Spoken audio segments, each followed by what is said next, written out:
চলো এখন মধ্যা কথায় আসি।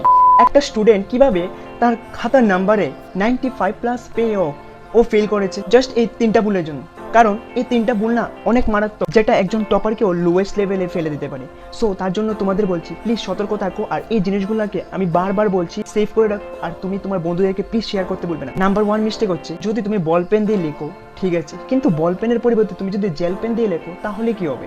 তাহলে তোমার জেল পেনে তুমি যেগুলা লিখবে না সেগুলা দেখতে খুবই বিশ্রী লাগবে, যার কারণে এটা একটা তোমার মিস্টেক হতে পারে। নাম্বার 2 মিস্টেক হচ্ছে, তুমি তোমার 15 মিনিট আগে এক্সাম হলে যাও এবং ভালো করে বুঝে রাখো স্যার তারা কি তোমাকে বলছে, কি তারা নিজে দিচ্ছে, খাতার মধ্যে রুল নাম্বার কিভাবে ওয়াইজ লিখবে, কিভাবে কি করে মেনটেন করে লিখবে। যদি তুমি এটা না করো তাহলে তুমি তোমার মিস্টেকের জন্য তুমি ভুল হতে পারো, আর যার কারণে তুমি ফেল হতে পারো 95% পেও। আর 3 নাম্বার মিস্টেক হচ্ছে, তুমি তোমার ডায়াগ্রাম অবশ্যই পেন দিয়ে করবে না, অবশ্যই পেন্সিল দিয়ে করবে। যদি ভালো লাগে থাকে এই ভিডিওটাকে একটা সাবস্ক্রাইব করতে ভুলবে না, আর তোমার বন্ধুদেরকে শেয়ার করো, প্লিজ ফলো করো। Bye bye.